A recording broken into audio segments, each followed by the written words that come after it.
Doctor Bhimrao Ambedkar और उनका व्यक्तित्व भाग 2। डॉक्टर भीमराव अंबेडकर ने अपने राजगृह का निर्माण अपने तरीके से करवाया था। वे एक अच्छे प्रोफेसर, बैरिस्टर और नेता के साथ साथ एक अच्छे इंजीनियर भी साबित हुए। प्रत्येक सुख सुविधा की दृष्टि से भवन का निर्माण कराया गया। अंबेडकर ने अपने भवन को एक बहुत बड़ी होम लाइब्रेरी के रूप में विकसित किया।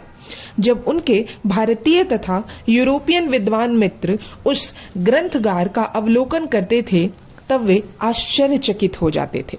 यहाँ तक कि एक बार पंडित मदन मोहन मालवीय ने भीमराव के ग्रंथ संग्रह के लिए 2 लाख रुपयों का प्रलोभन दिया और उसे खरीदना चाहा, पर डॉक्टर भीमराव अंबेडकर ने किसी भी मूल्य पर अपने ग्रंथ संग्रह को बेचने से इनकार कर दिया। डॉक्टर भीमराव अंबेडकर के राजगृह को देखकर सभी लोग अभिभूत हो जाते थे। भवन निर्माण में डॉक्टर भीमराव अंबेडकर की बड़ी रुचि थी। भवन निर्माण के संबंध में उन्होंने कई पुस्तकों को खरीदा और अध्ययन भी किया ताकि आधुनिक ढंग से भवन में विभिन्न प्रकार के डिजाइनों का प्रदर्शन संभव बनाया जा सके। राजगृह में उनका रहन सहन पहले से कई अच्छा था। चाल से वे सारे परिवार को अपने भवन में ही ले आए थे। जब वे वायसरॉय की कार्यकारिणी में लेबर मेंबर बनाए गए तब वे सन 1942 में नई दिल्ली आए और उसे ही अपना निवास स्थान बनाया। दिल्ली में उन्हें ऐसा सरकारी निवास स्थान मिला जिसमें ढेर सारे कमरे तथा खुला हरा भरा मैदान था। वे चाहते थे कि उनका निवास स्थान हरियाली से घिरा हो। कभी कभी वे सारे बगीचे का निरीक्षण किया करते थे क्योंकि उन्हें हरियाली देखकर आत्म तृप्ति होती थी। यह भवन भी एक ग्रंथागार बनाया गया। उसके प्रत्येक कमरे में पुस्तकों का ढेर लगा रहता था। एक कमरे में अंबेडकर शासन आदि किया करते थे। उनकी मेजों पर अलग अलग पुस्तकों के लिखने के कार्य चलते रहते थे। उनका यह पढ़ना लिखना निरंतर चलता रहता था। डॉक्टर भीमराव अंबेडकर के प्रारंभिक जीवन के रहन सहन और बाद के जीवन के रहन सहन में काफी बदलाव हो गया था।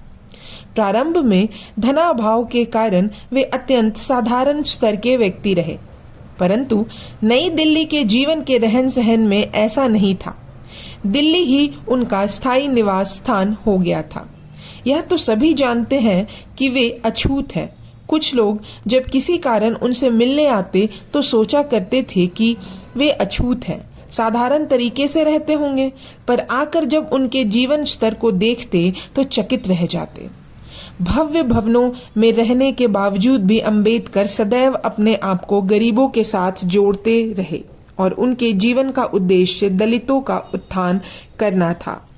सामाजिक एवं राजनीतिक क्षेत्र में उनके व्यक्तियों तथा पत्रिकाओं की प्रशंसा एवं कटु आलोचना का पात्र होते हुए भी डॉक्टर अंबेडकर के व्यवहार में किसी प्रकार का असंतोष नहीं मिलता था। देश के महान नेताओं से उनका सीधा संघर्ष था, पर आरोप करने वाले व्यक्तियों को वे बड़ी सतर्कता, सावधानी एवं आत्मविश्वास के साथ उत्तर देते थे। कदम कदम पर उनके विचारों की तीखी आलोचनाएं हुई, पर उन्होंने अपने सिद्धांतों को कभी ना छोड़ा। अंबेडकर का व्यक्तित्व आत्म प्रशंसा से दूर था। यह कहना अतिशयोक्ति न होगा कि वे अपने कृतियों में जैसे असाधारण, तीखे आलोचक एवं कठोर समीक्षक व्यक्ति प्रतीत होते हैं, वैसे व्यवहार में नहीं थे। उनमें असीम शक्ति थी और समय का सदुपयोग करना उनकी आदत थी। उनमें भगवान बुद्ध के समान व्यापक दृष्टि मौजूद थी। व्यवहार में अभद्रता का आरोप आज तक उनके ऊपर किसी ने नहीं लगाया था। कहा जाता है कि कोई व्यक्ति जितना ऊंचा उठता है वह उतना ही अन्य लोगों से अलग होता जाता है। भीमराव के बारे में यह कथन लागू नहीं होता, क्योंकि जब वे अपनी आराम मुद्रा में होते थे तब वे निरंतर बातचीत करते रहते थे। उनकी बातचीतों से आने वाले मेहमानों का मनोरंजन होता था और तर्क भी सुनने को मिलते थे। तहमद और कमीज पहने बैठे हुए डॉक्टर अंबेडकर हंसी का आनंद लेते थे। हंसी मजाक द्वारा आनंद के अतिरिक्त उनकी देहाती मजाकों और कहावतों में बड़ी रुचि थी। डॉक्टर भीमराव अंबेडकर का विनोद या मजाक बड़ा ही गर्भ भेदी हुआ करता था। उनकी बातों में तीखापन भी हुआ करता था। डॉक्टर भीमराव अंबेडकर हृदय से कोमल स्वभाव के व्यक्ति थे और उनमें भावनाओं का संगम था। एक बार वे पिक्चर देखने गए और उसकी दर्दनाक कहानी में उनके कोमल मन को पिघला दिया, तो वह पिक्चर को बीच में ही छोड़कर चले आए थे।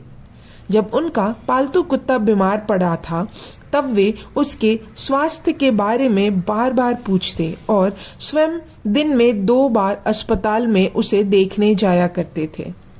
जब उन्हें यह समाचार मिला कि उनका कुत्ता मर गया है तब वे अपनी कुर्सी पर दुख से पीड़ित चुपचाप बैठे रहे। एक बार रात के 2 बजे एक गरीब महिला ने उनके दरवाजे को खटखटाया और कहा कि वह अपने पति को लिए 12 घंटों से अस्पताल में भर्ती कराने का प्रयास कर रही है, लेकिन कोई डॉक्टर सुनता ही नहीं। तब अंबेडकर ने अपनी कार में उसे बैठाया, अस्पताल गए और उसके पति को वहां भर्ती करवाया।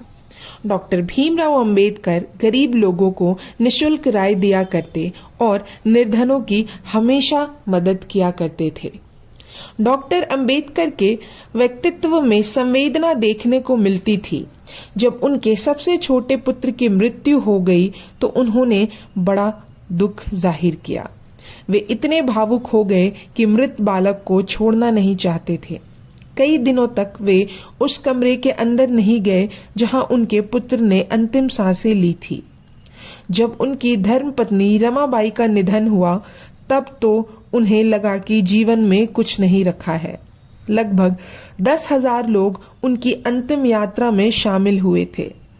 गंभीर मुद्रा, दुखी भावना में भारी मन के साथ अंबेडकर भी लोगों के बीच चल रहे थे।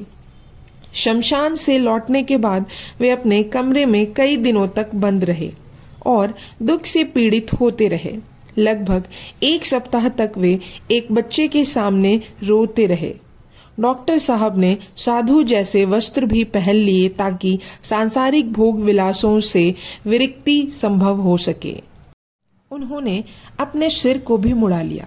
उनका गंभीर चेहरा, बड़ी बड़ी आंखें, शांत वातावरण और केसरी वस्त्र यह संकेत करते थे कि मानो डॉक्टर अंबेडकर वास्तव में जगत नकारात्मक प्रवृत्ति में खो गए हों।